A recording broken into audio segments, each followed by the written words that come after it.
औरंगाबाद शहर के जासुइया मोड़ के समीप आयोजित किसान सम्मान समारोह में पहुंचे सूबे के उप मुख्यमंत्री ने न सिर्फ विपक्षियों पर अपनी जमकर भड़ास निकाली बल्कि जिले में लोकसभा एवं विधानसभा में बीजेपी को मिली शिकस्त पर दुख व्यक्त किया। उन्होंने कहा कि औरंगाबाद ने अगर यहां से लोकसभा में जीत दिलाई होती तो इस क्षेत्र से 3 कैबिनेट मिनिस्टर होते, लेकिन अफसोस यह है कि लोगों ने प्रधानमंत्री नरेंद्र मोदी के सपने को नहीं समझा। उन्होंने कहा कि लोग कहते हैं कि औरंगाबाद में नक्सली हैं, लेकिन मैं मानता हूं कि इस क्षेत्र में कहीं भी नक्सली नहीं बल्कि अपराधी है, जिनकी जगह या तो जेल में या फिर सोन नदी में है। उप मुख्यमंत्री ने कहा कि आने वाले दिनों में औरंगाबाद के लोगों को हर घर नल जल का सुविधा मिल जाएगी और उनके घर घर तक इंद्रपुरी बराज से पानी पहुंचाया जाएगा। उन्होंने कहा कि यदि बिहार और देश को तरक्की और विकास के रास्ते पर आगे बढ़ाना है तो मुख्यमंत्री नीतीश कुमार और प्रधानमंत्री नरेंद्र मोदी के हाथों को मजबूत करना होगा। उन्होंने कहा कि वर्ष 1951 में श्यामा प्रसाद मुखर्जी ने एक विधान, एक संविधान और एक प्रधान का जो सपना देखा था, उसे चुनाव जीतने के बाद जम्मू कश्मीर में धारा 370 हटाकर पूरा किया और आने वाले दिनों में इस पर बहुत काम करने हैं। सर्वे के बारे में सर, मोदी की सरकार ने वन नेशन वन इलेक्शन के रिपोर्ट का स्वागत किया है और जल्द ही भारत सरकार इसके लिए बिल लाएगी। सर्वे पर किसान परेशान है सर, किसान डर रहे हैं सर्वे से। बिहार कैसे विकसित हो, देश कैसे आगे जाए, इसकी चिंता किया और आज हमारा अभियान भी चल रहा है। हम 15 दिनों तक लगातार अभियान चलाएंगे। इस अभियान में कहीं ब्लड डोनेशन का काम भी चल रहा है। हमारे कार्यकर्ता खून भी दे रहे हैं, हमारे कार्यकर्ता पेड़ भी लगा रहे हैं, हमारे कार्यकर्ता हॉस्पिटल में जाकर एक तरह से सहायता भी कर रहे हैं। और हम सदस्यता अभियान इसलिए चाहते हैं, ये भारत मजबूत हो और मजबूत तब होगा जब देश के प्रधानमंत्री का 56 इंच का सीना दिखेगा। और आप ताकत देते रहिए साथियों। 5 सीटें हमारी घट गई और पूरे एनडीए का लगभग 9 सीट घट गया, लेकिन हमको चिंता करनी पड़ेगी कि आगे हम प्रधानमंत्री को और ताकत मिले और नीतीश कुमार जी को पूरी तरह ताकत मिले, तभी बिहार विकसित हो पाएगा।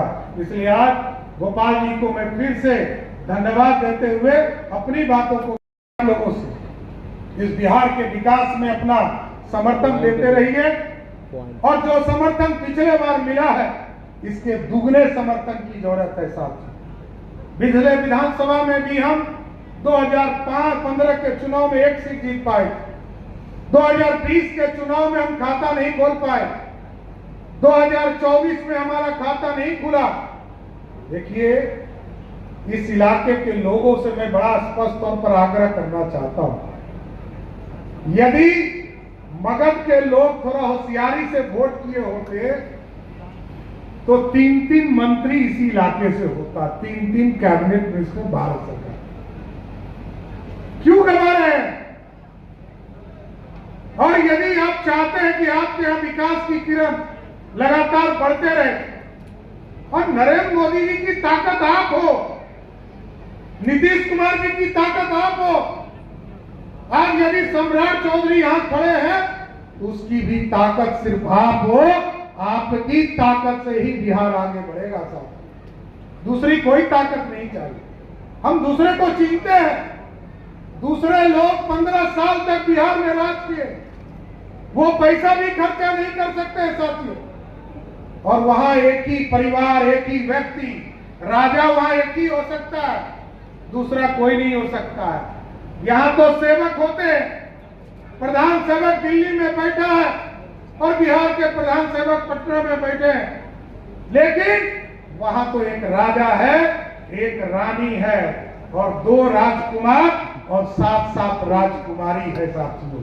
अब आपको तय करना है, राजशाही चलाना है कि लोकतंत्र चलाना है। इसलिए साथियों, हम आप लोगों से आग्रह करें, किसानों से। धन्यवाद जी ने कहा कि यहां से सांसद और विधायक इस जिले से नहीं हो पाए, चाहे जो भी कारण रहा हो, मैं उस पर नहीं जाऊंगा। लेकिन साथियों, यदि चाहते हो कि देश के विचारधारा को आगे खड़ा करना है, डॉक्टर श्यामा प्रसाद मुखर्जी जी ने 1951 में सपना देखा था साथी, नहीं चलेगा दो विधान, नहीं चलेगा दो निशान, नहीं चलेगा दो प्रधान। 1951 में देखा। हम कमिटेड लोग, भारतीय जनता पार्टी का सिपाही कमिटेड होता है साथी। और 1951 में जो सपना देखा, हमने गठबंधन तो कई बनाए, हम जनता पार्टी में विलय हो गए जनसंघ के लोग, लेकिन विचारधारा नहीं छोड़ा, भाजपा बना। फिर जनता दल से समझौता हुआ, बीपी सिंह जी को प्रधानमंत्री बनाया, तब फिर अटल जी प्रधानमंत्री हुए, कई समझौते हुए, लेकिन हम अपने विचारधारा को नहीं भूले। जो 1951 में कहते थे 370 को उखाड़ेंगे, जैसे ही आपने 2019 में जनमत देने का काम किया, उसी 370 को उखाड़कर कचरे के ढेर में फेंकने का काम किया था। यह है कमिटमेंट। हम कमिटमेंट भूलते नहीं है साथियों। और आज कमिटमेंट सुखद पल है हम लोगों के लिए साथियों।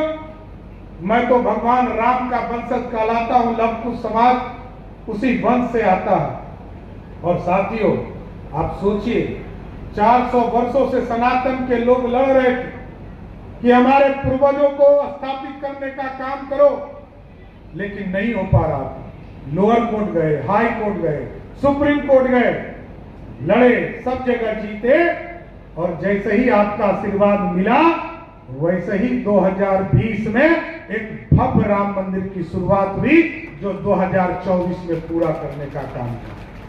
और अब साथियों उत्तर प्रदेश ने तो भगवान राम को स्थापित कर दिया, लेकिन साथियों अब हमारी बारी है। हम लोग भी अगले 6 महीने के अंदर इस प्रदेश में भव्य सीता मैया का एक हम इरिगेशन के लिए हमारे पास पानी नहीं बचता, हम इंद्रपुरी बराज पर निर्भर होते हैं, हम पूरी व्यवस्था को बदलना है। तो साथियों स्वाभाविक है, लगातार जिस तरह नरेंद्र मोदी जी का साथ मिल रहा है और उत्तर प्रदेश बढ़ चुका, मैंने बार बार कहा है, उसी तर्ज पर हम लोग बिहार को भी ले जाना चाहते हैं। अभी नवो प्रमंडल में हम लोगों ने तय किया है कि एयरपोर्ट को एक्सटेंशन करने का काम करेंगे। और आपके बगल में जो बीटा का एयरपोर्ट है, मैं धन्यवाद देना चाहता हूं नरेंद्र मोदी जी की सरकार को कि उन्होंने 1114 करोड़ रुपया देकर एक अंतर्राष्ट्रीय एयरपोर्ट बीटा में बनाने का काम शुरू किया है। और ये स्वाभाविक है कि आप तो 1 से 1.5 घंटे में बीटा पहुंचने का रास्ता बन रहा है। और जो पलामू से लेकर दरभंगा तक जो आमस तक जो सड़क जाने वाली 4 लेन है, उसका काम भी शुरू किया जा रहा है। और अभी जो हमारे आपके बगल में मगध की धरती, जिसको मगध का नींव रखा जाता है, जिसको माना जाता है, गया में जहां विष्णुपद मंदिर है और जहां पर हम अपने पूर्वजों को पिंडदान के माध्यम से मुक्ति देने का काम करते हैं साथियों, अभी नरेंद्र मोदी की सरकार ने तय किया है, जिस तरह काशी बना है उसी के तर्ज पर विष्णुपद के कॉरिडोर को भी बनाने का काम किया जाएगा। और इसका भी डीपीआर का काम शुरू हो गया सब। इस काम को भी आगे ले जाना। गौरवशाली इतिहास, लगातार चर्चा चल रही है कि जो मगध का गौरवशाली इतिहास था, 200 वर्षों तक गोल्डन एरा, स्वर्णिम काल इस भारत का इसी बिहार की धरती से हुआ करता था। जो नालंदा, आपको याद होगा चुनाव के बाद पहली बार जब प्रधानमंत्री जी बिहार आए तो नालंदा के गौरवशाली इतिहास को लौटाने का काम किया। आज दुनिया में आप देखिए लगभग 30 लाख किताबें जला दी गई थी, लेकिन क्योंकि ज्ञान एक बार आता है जो कभी जाता नहीं है, इसलिए नालंदा की धरती पर फिर से जो यूनिवर्सिटी था उसको स्थापित करने का काम किया गया। और एक और चीज आज प्रधानमंत्री जी ने जाते जाते हमें कहा कि जिस तरह नालंदा को स्थापित किया गया आदरणीय मुख्यमंत्री नीतीश कुमार जी के नेतृत्व में, उसी तरह हम विक्रमशिला को भी स्थापित करने का काम करेंगे साथियों, और विक्रमशिला भी स्थापित होगा। इसलिए साथियों हम जरूर आग्रह करेंगे कि भारतीय जनता के अवसर पर और इस किसान सम्मेलन के माध्यम से इस पूरे कार्यक्रम का आयोजन करता आदरणीय गोपाल शरण सिंह जी, और स्वाभाविक है, इस देश में आज जो व्यवस्था कड़ी है साथियों, हम पहले सोचते थे किसानों की बात करने वाला कौन होगा, किसानों की चिंता करने वाला कौन होगा। कई सरकारें आई चली गई, कोई सरकार नहीं दिखा जिसने किसानों की चिंता किया। जब सम्राट जी फिर औरंगाबाद कभी आएंगे तो हम फिर उनके हेलीकॉप्टर में आ जाएंगे, तब आपके यहाँ भोजन कर लेंगे। आपने अच्छा काम किया, एक पेड़ माँ के नाम पर लगाया है। भाइयों और बहनों, पूरे दुनिया की उम्मीद बन गए हैं नरेंद्र मोदी। इस साथ को साथ रखिएगा, जात पात और धर्म से ऊपर उठकर सबका साथ, सबका विकास, सबका विश्वास और बिहार का विकास। सम्राट जी के पास उप मुख्यमंत्री भी हैं और वित्त मंत्री भी हैं, कोई और विभाग नहीं दिया। इन्होंने विभाग बांटा लेकिन विभाग नहीं दिया। दिन रात कैसे डेवलपमेंट हो, कैसे काम हो, कहाँ एयरपोर्ट बने, कहाँ फैक्ट्री लगे, सब काम सम्राट चौधरी जी कर रहे हैं। तो औरंगाबाद के अंदर भी अभी हम लोग आए थे तो हेलीकॉप्टर से सीमेंट फैक्ट्री के ऊपर से आए। थोड़ा पॉल्यूशन चेक कराना पड़े, पॉल्यूशन थोड़ा था, क्योंकि हम उद्योग मंत्री रहे। हम तो चाहते हैं कोई उद्योग बंद ना हो, लेकिन जो इंडस्ट्री लगती है उसको आसपास का एनवायरनमेंट भी बहुत अच्छा रखना चाहिए, लोकल लोगों को रोजगार देना चाहिए, लोकल लोगों को इज्जत करना चाहिए। खाली नेताओं को चाय पिलाने से काम नहीं चलेगा, लोकल लोगों का खास ध्यान रखना चाहिए। लेकिन अभी भी बिहार हर क्षेत्र में आगे जा रहा है, हर क्षेत्र में बिहार ऊंचाई प्राप्त कर रहा है। अभी चुनाव आते आते आप देखेंगे इस बार के बजट में जिस तरह नरेंद्र मोदी जी ने बहुत सारा काम किया है, और सम्राट चौधरी जी को मोदी जी मानते भी बहुत हैं।